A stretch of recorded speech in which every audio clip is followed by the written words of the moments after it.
Thank you. My name is Mubiana Nalwendo. I'm the Public Relations Officer for Warma. So what Warma is it's a regulatory body that has been created under the Act of Parliament. So under the Water Resources Management Act number 21 of 2011, Warma was born, and we were operationalized somewhere around 2014. So our sole purpose as Warma is to regulate water, as the name says, surface water and groundwater. So all forms of water resources within the country is our core function. So we regulate the allocation of this water to water users or those that need water. We regulate and manage borehole drilling. So all drillers in Zambia that are involved in drilling of boreholes to access groundwater, they must register with Warma. And then thirdly, we also regulate and manage the construction of hydraulic structures. If you want to construct a dam along a certain river source, you have to come and collect a permit from Warma. So in short, our core function is to manage and regulate both surface water and groundwater. We also are supposed to preserve it for the future generation. Within our functions, we have seen through the Ministry of Water Development and Sanitation that there's a lot of irregularities. There's a lot of illegal abstraction of water. People are building dams anyhow without control. Large-scale farmers are using water without the permit from Warma.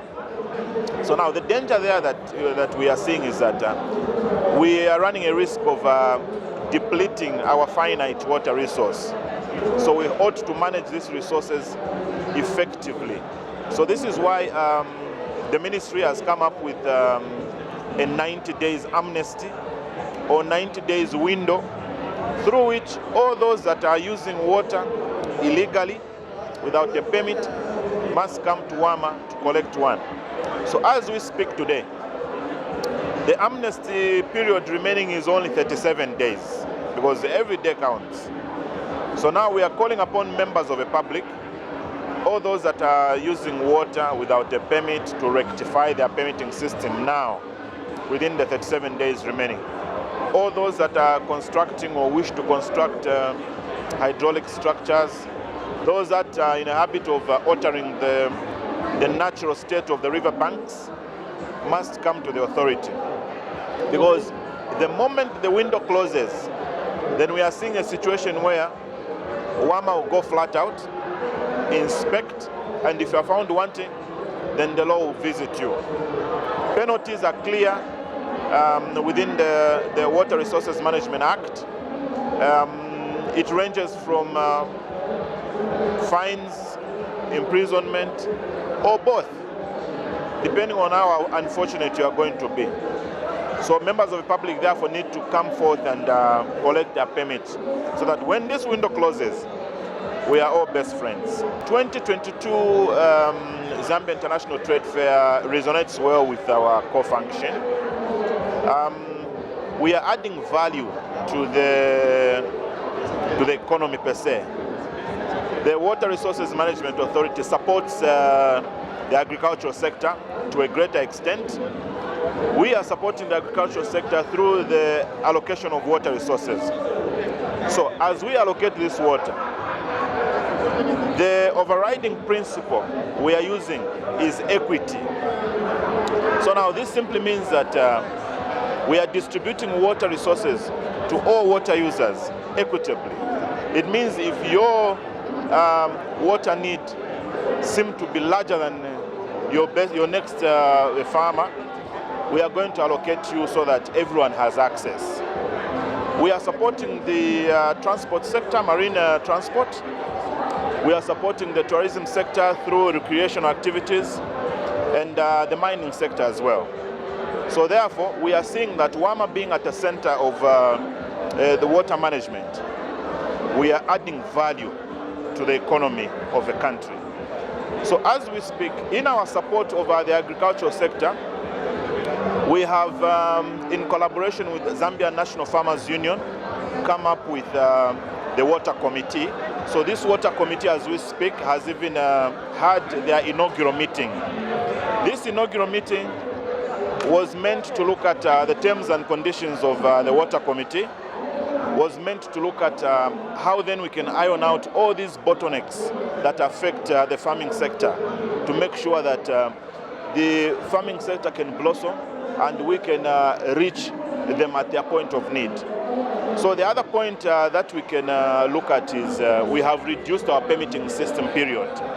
Previously, we used to issue permits between 5 to 6 months.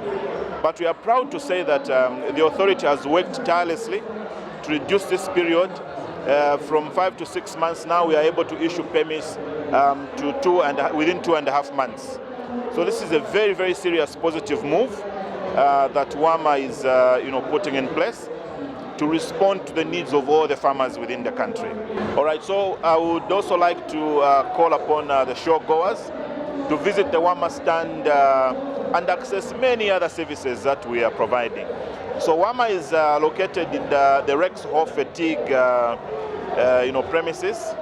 That's where we are exhibiting. So please feel free to pass through at our stand. Here you can apply for water permit. Here we can tell you what it takes to actually even conduct what is called water quality testing. And you can see the exhibit behind me. We have so many gadgets, so many instruments that we put at play in conducting our functions. If you want to register your borehole, you are free to come. And like you know, as of the 1st of January 2022, we have waived off that borehole application fee, so it's now free. You are free to come to our stand, apply for your borehole, apply for the license to drill, apply for a water permit at the Warma stand. Thank you. Thank you. First of all, I'm grateful that our statutory bodies, such as Warma, are exhibiting at this year's trade fair. At the same time, the Ministry of Water Development is also exhibiting here. This is very important so that, first of all, we use this platform to engage with our people. We are providing an opportunity for people to clarify on things that they are not very clear about. As you know, that Warma, one of its functions is to ensure that we achieve the principle of equity in the utilization of this very key resource called water. So it's important that people come here and ask questions and get to understand what is it that they need to do before they start abstracting water. You know that you need water for various uses. You need water for energy production, you need water for consumption at domestic level, commercial level, you need water for agriculture. And now this brings into play the issues of also water permits. What should people do before they start, abstracting water? It's not like in the past where people just go to the river, put pipes and whatnot. We need to ensure that the coming in of the many challenges, including climate change, we must utilize this resource properly. In doing that, Warma comes in to ensure that before people begin to use water, they must engage Warma, they must be given professional advice. If you want to set up dams, you must provide designs and then you get permits. So our being here gives our various clients an opportunity to engage with Warma, to engage with the ministry, to get to understand what they need to do as they use water. So I'm very happy that the attendance at this stand has been overwhelming. This is how it should be. So I can only encourage our Warma, I can encourage NWASCO. These are two statutory regulators under our ministry to continue taking part in such events so that we continue with the process of engaging our clients. But also to appeal to the people out there that the issues to do with climate change, effects of climate change are here with us, they are real. so we must ensure that we do everything possible, to use water properly. For example, we should rather migrate from the old traditional methods of irrigation. For example, flood irrigation. Because when you are flooding, like in the farms, you are using flood irrigation. Most of the water that you are flooding in your farm ends up evaporating. So what should we do? We must move to modern ways of irrigation, such as drip irrigation, so that we use at most the minimal amount of water, because this same water is required to be used elsewhere for hydro production, for other new players in terms of agriculture. So if all of us use new methods, and this is the advice you need to be getting from professionals like Warma. Once you use new methods of agriculture, it means you are saving water for the next person to use.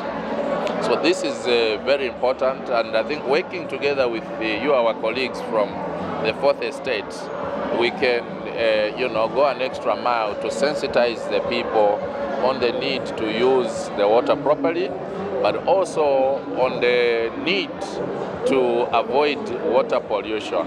Because more often a time,